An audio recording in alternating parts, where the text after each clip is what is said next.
La Bible en un an, le 14 février, le livre de l'Exode, chapitre 37, verset 1 au chapitre 38, verset 31, le livre des Psaumes, chapitre 34, verset 12 à 23, le livre des Proverbes, chapitre 6, verset 12 à 15, l'évangile de Matthieu, chapitre 8, verset 1 à 17.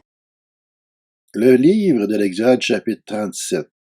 Bethsaléel fit l'arche en bois d'acacia. Sa longueur était de 125 centimètres, sa largeur et sa hauteur de 75 centimètres. Il la couvrit d'or pur intérieur et extérieur. Il lui fit une bordure en or tout autour. Il fondit pour elle 4 anneaux en or.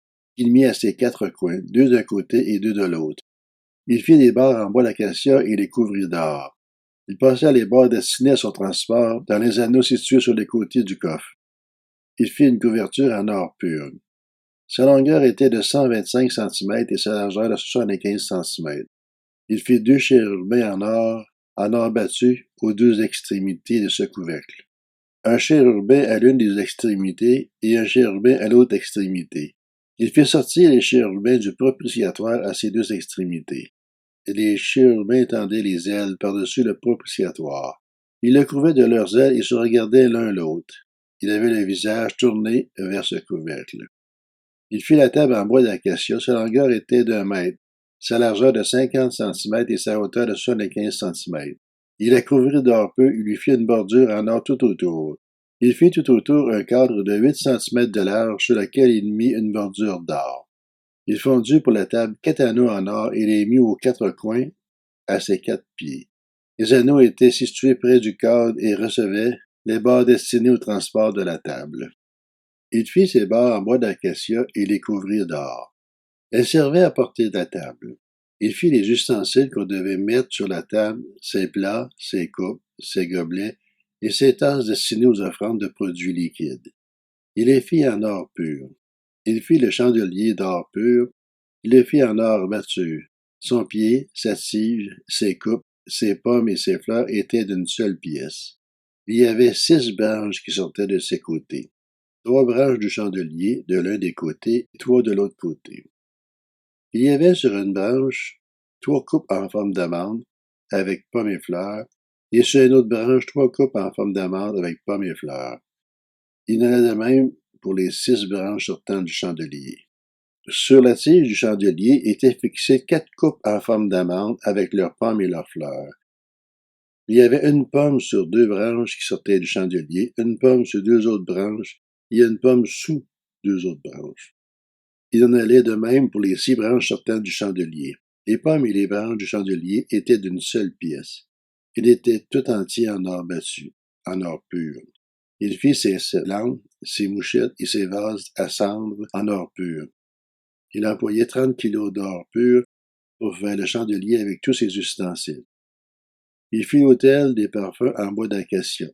Sa longueur et sa largeur étaient de 50 centimètres. Il était carré. Sa hauteur était d'1 mètre. Ses cornes sortaient de l'autel. Il le couvrit d'or pur, le dessus, les côtés tout autour et les cornes. Et il fit une bordure en or tout autour. Il fit sur la bordure 2 anneaux en or à placer sur les 2 côtés. Il les mit sur les 2 côtés pour y passer les barres destinées à son transport. Il fit des barres en bois d'acacia et les couvrit d'or. Il fit l'huile pour l'onction sainte ainsi que le parfum odoriférant et pur, mélangé selon l'ordre du parfumeur. Le livre de l'Exode, chapitre 38. Il fit l'autel des holocaustes en bois d'acacia. Sa longueur et sa largeur étaient de 2 mètres et demi. Il était carré. Sa hauteur était d'1 mètre et demi. Aux 4 coins, il fit les cornes qui sortaient de l'autel et les couvrit de bronze. Il fit tous ses ustensiles de l'autel, les cendriers, les pelles, les bassins, les fourchettes et les brûle-parfums. Il fit tous ses ustensiles en bronze. Il fit pour l'autel une grille en bronze en forme de treillis. Il la plaça sur le rebord d'un autel, dans la partie inférieure. Elle arrivait à mi-hauteur de l'autel. Il fondit 4 anneaux, qu'il mit aux 4 coins de la grille de bronze, pour recevoir les barres, et fit ses barres en bois d'acacia et les couvrit de bronze. Il passa dans les anneaux situés sur les côtés de l'autel les barres destinées à son transport. Il le fit creux avec des planches. Il fit la cuve en bronze avec sa base en bronze en employant les miroirs des femmes qui se rassemblaient à l'entrée de la tente de la rencontre. Il fit le parvis pour former cette cour du côté sud. Il y avait des toiles en fin lin retors, sur une longueur de 50 mètres, avec 20 colonnes reposant sur 20 bases en bronze. Les crochets des colonnes et le tringle étaient en argent. Du côté nord, il y avait 50 mètres de toile, avec 20 colonnes et leurs 20 bases en bronze. Les crochets des colonnes et leurs tringles étaient en argent. Du côté ouest, il y avait 25 mètres de toile avec 10 colonnes et leurs 10 bases. Les crochets des colonnes et leurs tringles étaient en argent. Du côté est, sur les 25 mètres de largeur, il y avait pour une aile 7 mètres et demi de toile, avec 3 colonnes et leurs 3 bases. Et pour la seconde aile, celle qui lui correspondait de l'autre côté de la porte du parvis. 7 mètres et demi de toile, avec 3 colonnes et leurs 3 bases. Tous les toiles qui formaient l'enceinte du parvis étaient en fin lin retors. Les bases pour les colonnes étaient en bronze. Les crochets des colonnes et leurs tringles étaient en argent. Et leurs chapiteaux étaient couverts d'argent. Toutes les colonnes du parvis étaient reliées par des tringles en argent. Le rideau de la porte du parvis était un ouvrage de broderie en fin lin bleu, pourpre et crémoisi, et en fin lin retors. Il avait une longueur de 10 mètres et sa hauteur était de 2 mètres et demi, comme la largeur des toiles du parvis. Ces 4 colonnes et les 4 bases étaient en bronze. Les crochets et leurs tringles étaient en argent, et leurs chapiteaux étaient couverts d'argent. Tous les piliers de l'enceinte du tabernacle et du parvis étaient en bronze. Voici les comptes du tabernacle du témoignage. Ils furent établis suivant l'ordre de Moïse par les soins des Lévites, sous la direction d'Ithamar, le fils du prêtre Aaron. Betsaléel, fils d'Uri et petit-fils d'Ur, de la tribu de Juda, fit tout ce que l'Éternel avait ordonné à Moïse. Il eut pour aide Oholiab, fils d'Ahisamach de la tribu de Dan, un homme habile à graver, à inventer et à broder sur les étoffes teintes en bleu, en pourpre, en crémoisi et sur le fin lin. La quantité totale d'or employée à ce travail, pour tous les travaux du sanctuaire, et qui était le produit des offrandes, s'élevait à 943 kilos, d'après la valeur étalon du sanctuaire. La quantité d'argent provenait des membres de l'Assemblée qu'on avait dénombrés s'élevait à près de 3017 kilos et 750 grammes, d'après la valeur étalon du sanctuaire.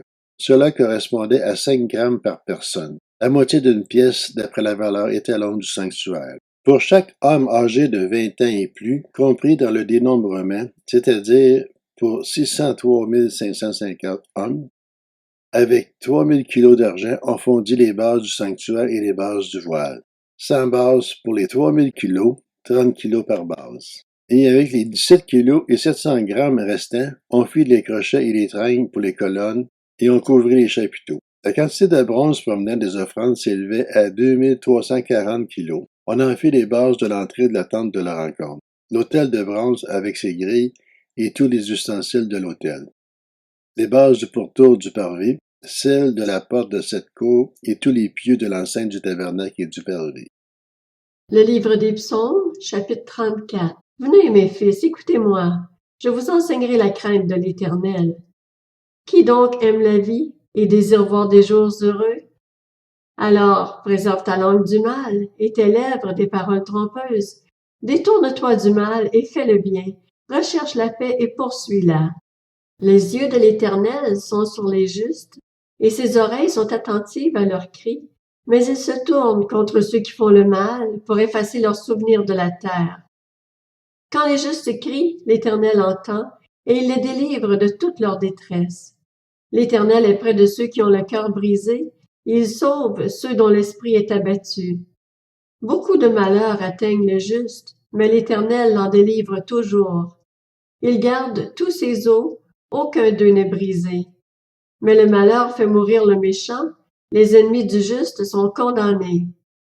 L'Éternel rachète l'âme de ses serviteurs, et tous ceux qui cherchent refuge en lui échappent à la condamnation. Le livre des Proverbes, chapitre 6. Le vaurien, l'homme injuste, marche la fausseté aux lèvres. Il lance des clins d'œil, s'exprime du pied, fait des signes avec ses doigts.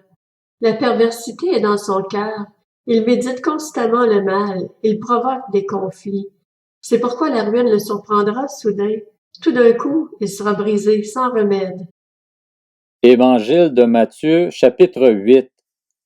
Lorsque Jésus fut descendu de la montagne, une grande foule le suivit.